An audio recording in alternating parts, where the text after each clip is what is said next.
الحمد لله وكفى وسلام على عباده الذين اصطفى أما بعد فأعوذ بالله من الشيطان الرجيم بسم الله الرحمن الرحيم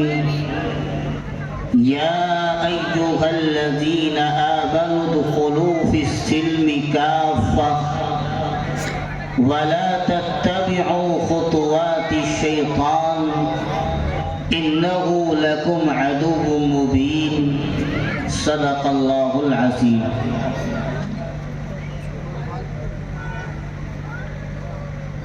اسٹیج پر تشریف فرما مہمانان کرام،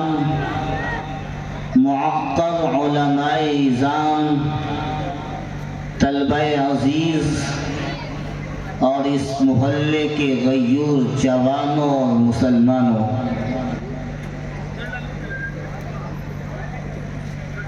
آپ کے محلے کے مدرسے کا یہ سالانہ اجلاس عام ہے۔ کافی دیر سے آپ بیٹھے ہوئے ہیں اور ابھی کچھ بڑے معقر علماء کرام کے بیان کو آپ کو سننا ہے، اس لیے میں زیادہ دیر آپ کے درمیان حائل نہ رہ کر چند باتیں بیان کر کے رخصت ہو جاؤں گا۔ میرے بھائیوں، ہم سب جانتے ہیں کہ اللہ تعالیٰ نے ہم سب کی ہدایت، رہبری اور رہنمائی کے لیے ہم سب کے آقا جناب محمد مصطفیٰ صلی اللہ علیہ وسلم کو آخری رسول اور نبی بنا کر بھیجا۔ اب آپ کے بعد کوئی نبی آنے والا نہیں، اب آپ کے بعد کوئی پیغمبر اور رسول آنے والا نہیں، اب کوئی نئی شریعت آنے والی نہیں، کوئی نیا دین آنے والا نہیں، کوئی نیا دستور و منصور آنے والا نہیں۔ آپ صلی اللہ علیہ وسلم پر ختم نبوت کا صحرا باندھ دیا گیا، ختم نبوت کا تاج آپ کے سر اطہر پر سجا دیا گیا۔ اب آپ کے بعد نبوت کا سلسلہ بند، رسالت کا سلسلہ بند، وحی کا سلسلہ بند، آسمان سے پیغام آنے کا سلسلہ بند۔ اب ساری کائنات کے انسانوں کو یہ پیغام دے دیا گیا کہ اگر دنیا اور آخرت میں فوز و فلاح چاہتے ہو، کامرانی اور حکمرانی چاہتے ہو، نجات چاہتے ہو، عزت کے ساتھ زندگی گزارنا چاہتے ہو، تو محمد مصطفیٰ کے دامن میں آ کر دامن سے چمٹنا ہوگا، آقا کی سنت پر چلنا ہوگا، قرآن کے دامن کو مضبوطی سے تھامنا ہوگا، شریعت اسلامیہ پر عمل پیرا ہونا ہوگا، اسلامی طریقے کے مطابق، آقا کی سنت کے مطابق زندگی گزارنی ہوگی۔ اگر کوئی آقا کے طریقے کو چھوڑ کر سنت نبوی کے خلاف زندگی گزارے گا، وہ ہرگز کبھی راہ مقصود نہیں پا سکتا۔ خود آقائے دو جہاں نے آج سے 1400 سال پہلے قیامت تک آنے والے انسانوں کے لیے یہ پیغام دے دیا، ترکت فیکم امرین لن تضلوا ما تمسکتم بہما کتاب اللہ و سنت رسولی۔ دیکھو،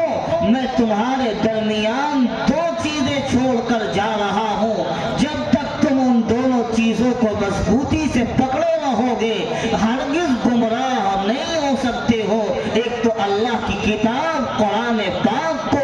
دوسرے حبیب خدا صلی اللہ علیہ وسلم کی سنت مطہرہ کو۔ آج ہم نے آقا کی سنت سے منہ موڑ لیا، آج ہم نے آقا کے طریقے کو بالائے طاق رکھ دیا، آج ہم نے آقا کی زندگی کے طرز عمل کو پسے پش ڈال کر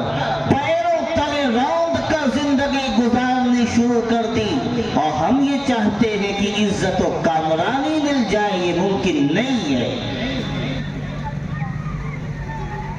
ایک طریقہ ہو آقا کی زندگی کو چھوڑنے کا تو بیان کیا جائے۔ ہم نے تو سر سے لے کر پیر تک، صبح سے شام تک، خوشی سے لے کر غم تک، ہر شعبہ زندگی میں آقا کے طریقے کو پس پش ڈال دیا۔ میں ایک دو مثال دوں گا۔ ایک مسئلہ آتا ہے نکاح کا، شادی بیاہ کا۔ جب خطیب خطبہ دیتا ہے، جب نکاح کا خطبہ پڑھا جاتا ہے تو اس میں ایک لفظ آتا ہے النکاح من سنتی،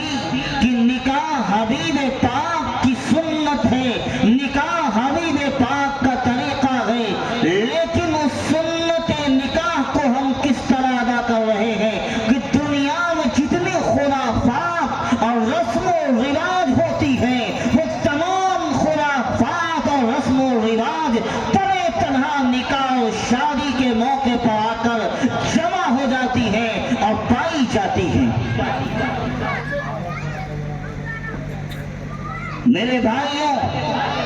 نکاح وہ ایک ایسی عبادت ہے جو سیدنا حضرت آدم علیہ السلام کے زمانے سے لے کر قیامت تک جاری رہی ہے۔ ایمان اور نکاح یہ دونوں ایسی عبادتیں ہیں جو تمام شریعت مطہرہ میں جاری رہی، اور نکاح ایک ایسی عبادت ہے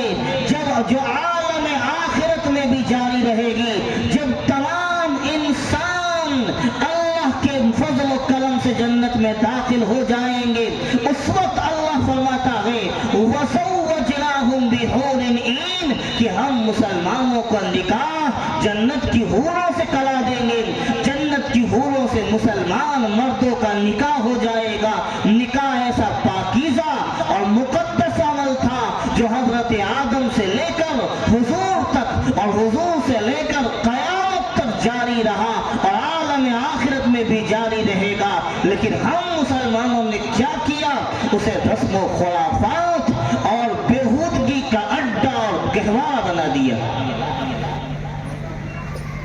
میرے بھائیوں، نکاح میں ایک موقع آتا ہے بارات کا۔ بارات جب نکاح کی تاریخ طے ہوتی ہے، لڑکے والے لڑکی والوں سے کہتے ہیں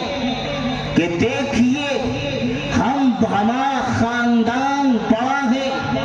ہم بڑے خاندان والے ہیں، ہمارے دوست بہت ہیں، رشتے دار زیادہ ہیں، اس لیے ہم آپ کے یہاں 100 باراتی لے کر آئیں گے، 200 باراتی لے کر آئیں گے، اور ہمارے لیے ایسا انتظام ہونا چاہیے، اور یہ انتظام ہونا چاہیے، اسپیشل اور وی آئی پی انتظام ہونا چاہیے۔ میں آپ سے پوچھتا ہوں، میں آپ کے مردہ دلوں سے پوچھتا ہوں، مہمان ہمارے ہیں، مہمان لڑکے والوں کے ہیں، آپ کو کس نے حق دیا کہ اپنے مہمان کو لے کر دوسروں کے گھر جائیں؟ ہمیں کس نے یہ حق دیا ہے کہ مہمان میرے ہوں اور میں غیر کے گھر پر بارات لے کر چلا جاؤں اور یہ کہوں کہ ہمارے مہمان کا اکرام کیجیے؟ اگر مہمان ہمارے ہیں، ہماری ذمہ داری ہے کہ ہم مہمان کا اکرام کریں۔ اگر آپ کو رشتہ داری نبھانی ہے، اگر آپ کو تعلقات نبھانا ہے،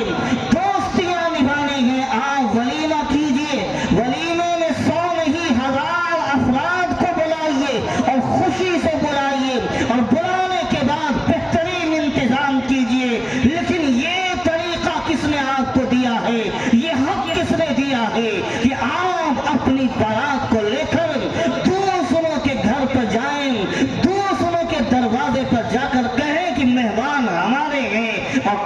تمہیں کھلانا ہے۔ حضور اقدس صلی اللہ علیہ وسلم کی 11 شادیاں ہوئی ہیں۔ ایک نکاح حضرت خدیجہ سے نبوت سے پہلے ہوا ہے اور 10 نکاح باقی ازواج مطہرات سے نکاح کے بعد ہوئے ہیں، لیکن کسی بھی نکاح میں یہ بات ثابت نہیں ہے کہ جناب محمد مصطفیٰ صلی اللہ علیہ وسلم اپنی بارات کو لے کر رخصتی کرنے کے لیے اور نکاح کرنے کے لیے گئے ہوں، بلکہ آقائے نامدار صلی اللہ علیہ وسلم کا نکاح ہمیشہ بغیر بارات اور سادگی کے ساتھ ہوا، بلکہ صحابہ کا جو تعلق حضور سے تھا اور حضور کا جو تعلق صحابہ سے تھا، دنیا میں کسی کا بھی تعلق کسی سے نہیں ہو سکتا تھا۔ صحابہ سے حضور کا تعلق اتنا تھا کہ صحابہ حضور کے نام پر اپنی جان قربان کر دیا کرتے تھے، صحابہ حضور کی عزت کے لیے اپنا مال قربان کر دیا کرتے تھے،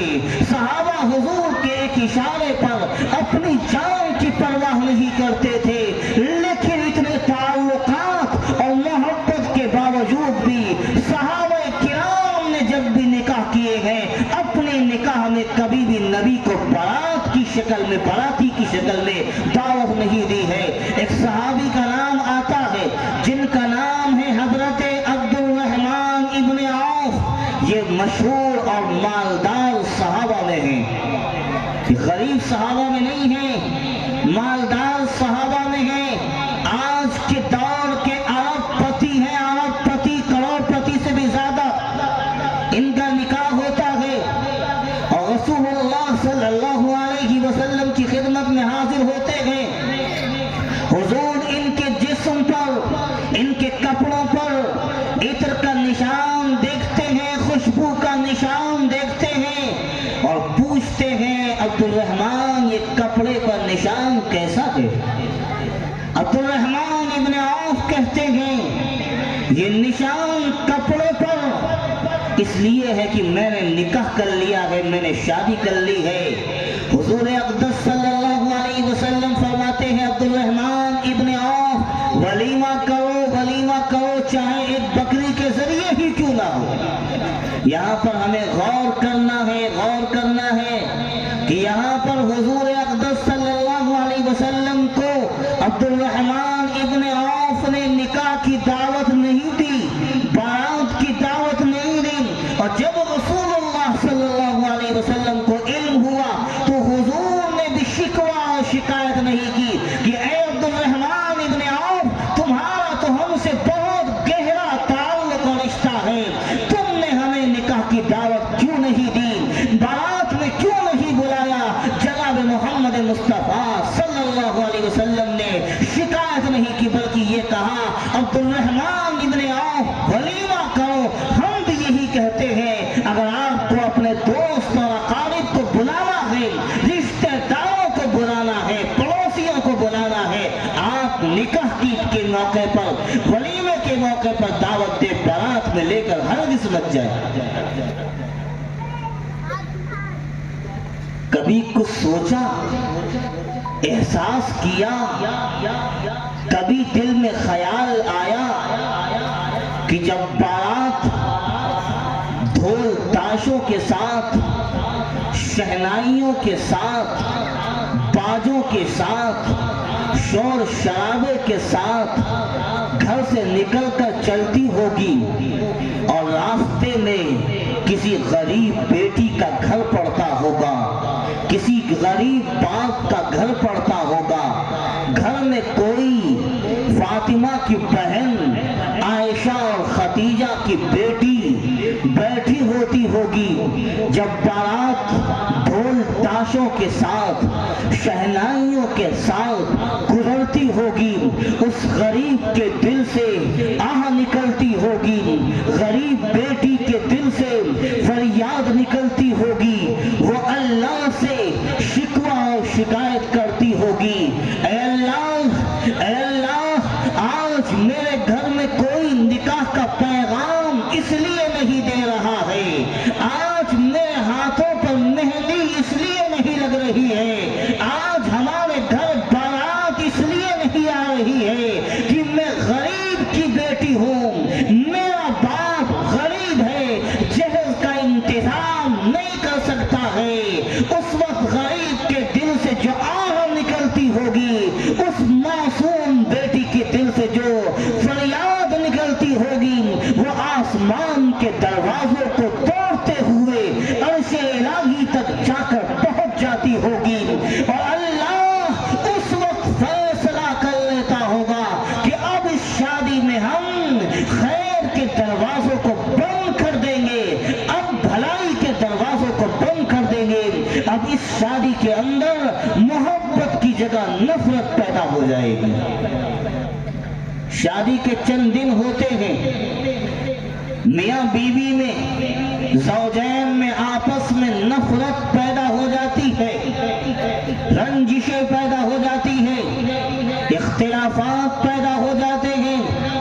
پھر مولانا صاحب کے پاس آتے ہیں کہ دعا کر دیجئے، ابھی شادی کے 4 دن ہی تو ہوئے ہیں، ہم نے شادی میں تو بہت پیسہ لگا دیا ہے، اب میاں بیوی میں اختلافات پیدا ہو گئے ہیں، کان کھول کر سنیے گا، دل کے نہا خانوں کو جاگا دیجیے گا۔ اس موقع پر اگر کسی مولوی کے پاس آئیں گے آپ اور دعا کے لیے کہیں گے، میں کہتا ہوں کسی مولانا کی دعا اور کسی مولانا کا تعویذ اور بزرگ کی دعا قبول نہیں ہوگی، کیونکہ اس موقع پر جب فقیر اور غریب آدمی کے بیٹی کے دل سے آہ نکلی تھی، وہ اس نے عرش الہی کو ہلا کر رکھ دیا تھا، اسی وقت اللہ نے فیصلہ کر لیا تھا کہ اب اس میں خیر مقدر نہیں ہے۔ جب اللہ کا فیصلہ خیر کا نہیں ہے تو پھر دعاؤں سے کوئی فرق نہیں پڑتا۔ اور جب بارات شادی ہال کے دروازے پر پہنچتی ہے، میرج ہال کے گیٹ پر پہنچتی ہے، بلند شہر روڈ پر بڑے مدرسے جامعہ خادم الاسلام کے پاس 4 بڑے شادی ہال اور میرج ہال ہیں، 99% وہاں مسلمانوں کی باراتیں آتی ہیں، مسلمانوں کی شادیاں ہوتی ہیں، اور جب بارات دروازے پر پہنچتی ہے، گیٹ پر پہنچتی ہے، آدھا گھنٹہ آتش بازیاں ہوتی رہتی ہیں، آدھا گھنٹہ پٹاخوں کی آواز آتی رہتی ہے، گولے بازی کی آواز آتی رہتی ہے۔ آج مسلمان کے پاس اللہ کے راستے میں خرچ کرنے کے لیے پیسہ نہیں ہے، مدرسوں کو میں دینے کے لیے پیسہ نہیں ہے، مسجدوں کے لیے پیسہ نہیں ہے، غریبوں کے لیے پیسہ نہیں ہے، بیواؤں کے لیے پیسہ نہیں ہے، بے سہاراؤں کے لیے پیسہ نہیں ہے، لیکن نام و نمود کے لیے اور دکھلاوے کے لیے ہزاروں روپے آگ لگا کر آتش بازی کی شکل میں برباد کر رہا ہے، اور یہ سمجھتا ہے کہ ہم نے بہت اچھا کام کر دیا۔ اگر ہمارا بچہ 10 کا نوٹ پھاڑ دے، ہم اس پر غصہ کرتے ہیں، کہتے ہیں تو نے بیوقوفی کا کام کیا، 10 روپے پھاڑ دیے، جلا دیے، اور یہاں تو ہم عقل مند مسلمان، اپنے آپ کو تہذیب یافتہ اور ماڈرن کہنے والا مسلمان، اپنے آپ کو زمانے کے تقاضوں سے ہم آہنگ کہنے والا مسلمان، ہزاروں روپے، 40-50 ہزار روپے آتش بازی کی شکل میں آگ لگا کر برباد کر رہا ہے، اور اس کے چہرے پر شرمندگی کے آثار بھی ظاہر نہیں ہوتے ہیں۔ میرے بھائیوں، کبھی ہم نے سوچا کہ ہم نے چند منٹ کی تفریح کے لیے کتنا بڑے گناہ کا ارتکاب کیا اور کتنا اللہ کے عذاب کو ہم مستحق ہوئے؟ کبھی ہم نے نہیں سوچا۔ کان کھول کر سنیے گا، آج سے آقائے نامدار صلی اللہ علیہ وسلم 1400 سال پہلے ہی ہمارے لیے یہ سنا کر گئے تھے، ہمیں یہ پیغام دے کر گئے تھے، ہمیں ڈرا کر اور دھمکا کر گئے تھے، من تشبہ بقوم فہو منہم، کہ جو کسی قوم کے ساتھ مشابہت اختیار کرے گا، دنیا میں کسی قوم کی مشابہت اختیار کرے گا، کل آخرت میں اس کا حشر بھی اسی کے ساتھ ہوگا۔ آپ نے دنیا میں دیکھا ہوگا جب دیوالی کا موقع آتا ہے، ہمارے ہندو بھائی، ہمارے برادر وطن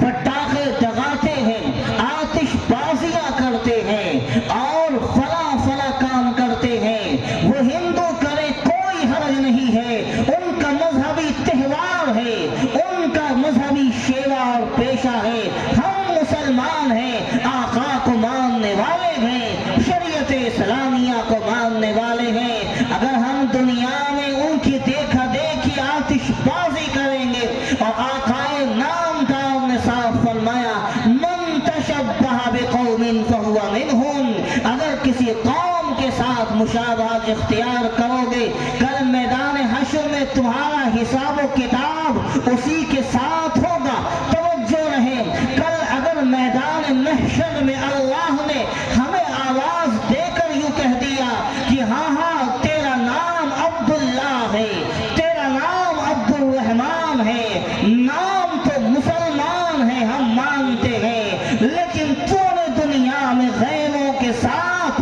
مشابہت اختیار کی تھی، اس لیے آج تیرا حشر کافروں کے ساتھ ہوگا، مجرموں کے ساتھ ہوگا۔ اللہ نے یوں کہہ دیا وَامْتَازُوا الْيَوْمَ أَيُّهَا الْمُجْرِمُونَ، اے مجرموں آج مسلمانوں کے طبقے سے اور مجمع سے الگ ہو جاؤ۔ اگر اللہ نے ہمارا گریبان پکڑ کر ہمیں مسلمانوں کے مجمع سے نکال کر غیروں کے مجمع میں کھڑا کر دیا، بتاؤ مسلمانوں شرمندگی اور پچھتاوے اور افسوس کے علاوہ کوئی چارے کار ہوگا؟ یقیناً کوئی چارے کار نہیں ہوگا۔ ایک بات کا ہی مسئلہ نہیں، ہزاروں مسئلے ہیں نکاح کے موقع پر۔ ایک مسئلہ آتا ہے جہیز کا، کہتے ہیں جی شادی ہونے والی ہے،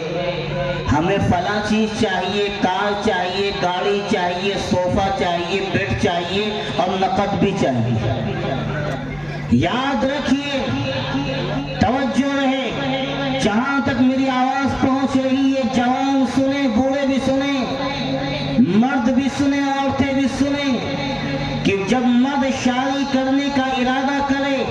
اس کے ذمے ہے کہ بیوی کے 3 حقوق، ایک حق ہے بیوی کے لیے مکان کا، رہائش کا، دوسرا حق ہے بیوی کے لیے کھانے پینے کے انتظام کا، تیسرا حق ہے بیوی کے لیے لباس کا۔ اگر کوئی مرد بیوی کے 3 حقوق ادا نہیں کر سکتا ہے، شریعت اسلامیہ کہتی ہے کہ تو روزہ رکھ۔ آقا نامدار صلی اللہ علیہ وسلم نے فرمایا فعلیہ بالصوم، روزہ رکھ لیا کرو، روزہ شہوتوں کو ختم کرتا ہے۔ آقا نے یوں نہیں کہا کہ شادی کرو، بلکہ یوں کہا کہ اگر تمہارے پاس بیوی کے 3 حقوق ادا کرنے کی طاقت نہیں ہے، روزہ رکھ لو، نکاح کرنا لازم نہیں ہے۔ اسی لیے جو شادی کرنے کا ارادہ رکھے اس کے لیے ضروری ہے کہ اس کے پاس 3 حق ادا کرنے کی طاقت اور استطاعت ہو۔ جوان کو چاہیے کہ وہ اپنے گھر والوں سے کہے، اپنے ماں باپ سے کہے میں جوان ہوں، میں طاقتور ہوں، میں کما سکتا ہوں، میں اپنی قوت بازو سے اپنے حقوق ادا کر سکتا ہوں، اس لیے میں اپنی شادی میں، اپنے نکاح میں جہیز کا 1 دن کا بھی نہیں لوں گا۔ اگر جوان ارادہ کر لے اور گھر والوں کو کہیں کہ ہم آپ سے مطالبہ کرتے ہیں کہ ہم اپنی شادی سنت رسول کے مطابق کریں گے، ہم جہیز میں آپ سے 1 دن کا بھی نہیں لیں گے۔ اور ساتھ ہی ساتھ لڑکی والوں کو یہ یقین بھی دلائیں، لڑکی والوں کو یہ عہد بھی کریں کہ اگر آپ کی لڑکی ہمارے گھر خالی ہاتھ آتی ہے، ہم ہم زندگی بھر لڑکی کو کبھی طعنہ نہیں دیں گے، کیونکہ بعض گھروں میں دیکھا گیا ہے اور سننے میں آیا ہے کہ اگر لڑکی جہیز لے کر نہیں آتی ہے یا کم آتی ہے تو لڑکی والوں کو طعنہ دیا جاتا ہے، اور عورتیں سنیں، خاص طور پر عورتیں ہیں زیادہ طعنہ دیتی ہیں گھر میں آنے والی بہو کو، گھر میں آنے والی لڑکی کو، کہ تمہارے جہیز میں تو کچھ ملا ہی نہیں تھا۔ اس لیے جہیز کا مطالبہ بھی نہ کریں، صاف صاف منع کر دیں اور صاف صاف کہیں کہ ہمارے گھر میں آنے کے بعد آپ کو طعنے سننے کو نہیں ملیں گے، آپ کو پریشانی کا سامنا نہیں کرنا پڑے گا، اور جہیز نہ لینے کی شروعات مرد کریں، لڑکے کریں، اور تو لڑکی والے تو بعض اوقات مجبور ہو جاتے ہیں کہ اگر ہم جہیز نہیں دیں گے جا کر ہماری بیٹی کو طعنے سننے پڑیں گے۔ اگر لڑکے والے شروعات کریں اور کہیں کہ ہم جہیز نہیں لیں گے، اور صاف صاف منع کریں اور سختی کے ساتھ کہیں کہ ہم جہیز نہیں لیں گے، شادی ہو گئی، آپ کے گھر میں آپ کی بیٹی آ گئی، آپ نے جہیز نہیں لیا، سکون کے ساتھ رہے گی، اطمینان کے ساتھ رہے گی۔ اور ایک مشورہ میں اور دینا چاہتا ہوں، اگر جہیز کو روکنا چاہتے ہیں، کہ جب لڑکی آپ گھر میں لے آئے ہیں بغیر جہیز کے، آپ اپنے سسرال والوں سے کہیں، اپنے سالے سے کہیں کہ دیکھو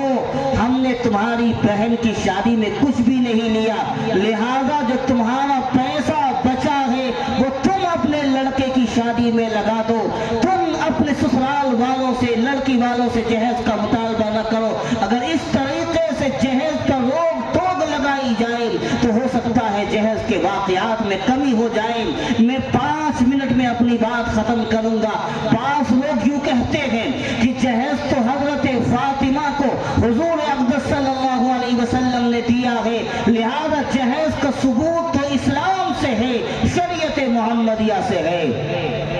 میں کہنا چاہوں گا، توجہ رہے، کہ حضور کی 4 بیٹیاں تھی، حضرت زینب، حضرت رقیہ، حضرت ام کلثوم۔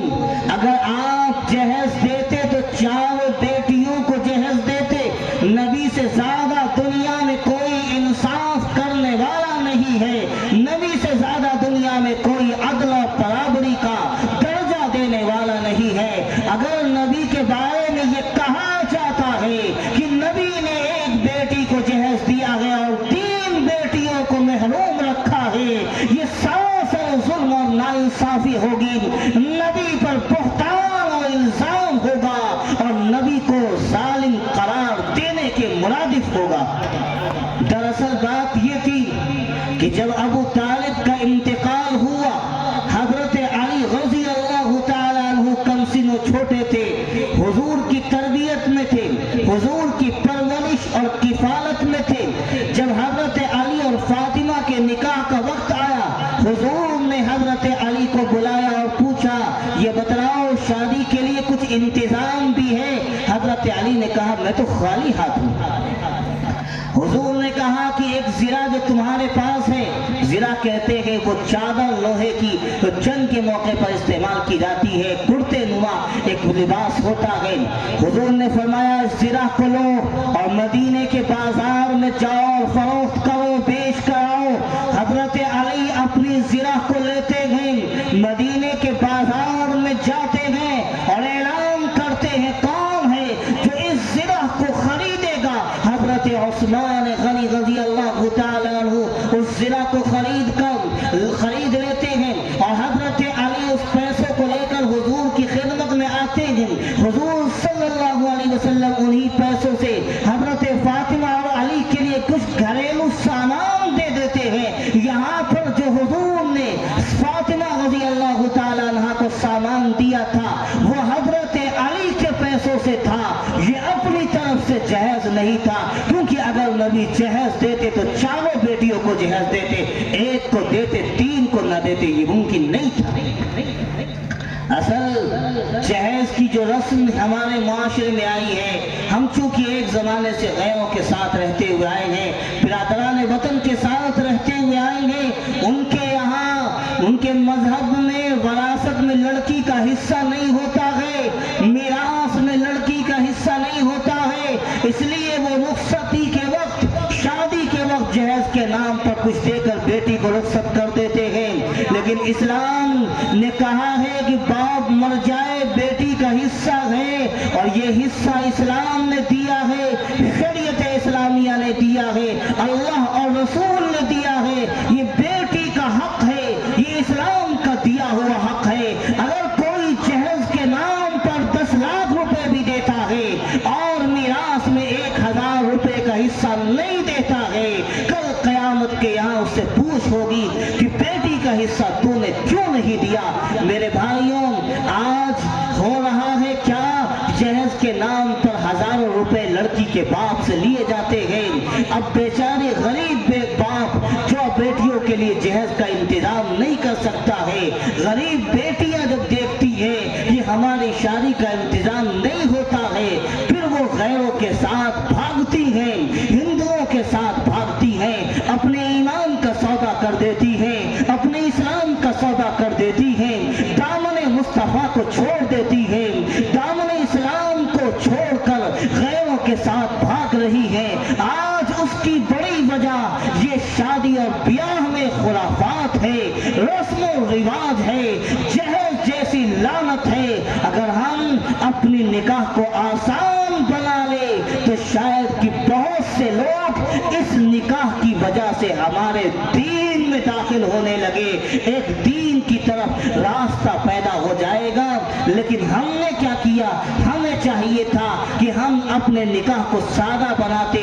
سہل بناتے، تاکہ غیروں کو دعوت دینے کا طریقہ آتا۔ ہم نے نکاح کو اتنا مشکل بنا دیا کہ ہماری ہی بیٹیاں غیروں کے ساتھ مرتد ہو رہی ہیں، اور اگر ایک بیٹی بھی مرتد ہوتی ہے، کل قیامت میں اس کے باپ سے ہی سوال نہیں ہوگا، بلکہ پورے مسلم معاشرے سے سوال ہوگا، مسلم سماج سے سوال ہوگا۔ ہم سب مجرم مانے جائیں گے کہ کل بیٹیاں مرتد ہو رہی تھی اور تم جہیز کی ڈیمانڈ اور فرمائش کر رہے تھے۔ میرے بھائیوں، آج موقع ہے کہ ہم آقا کے دامن کے ساتھ وابستہ ہو جائیں۔ آج موقع ہے کہ ہم ایک بار پھر سنت نبوی پر چلنے لگے، نبی علیہ السلام کے طریقے کو اپنانے لگے۔ اللہ سے دعا کرے کہ اللہ تعالی ہم سب کی زندگیوں میں دین پیدا کرے، ہم سب کو اپنی نکاح کو رسم و رواج سے پاک اور شریعت کے مطابق کرنے والا بنائے۔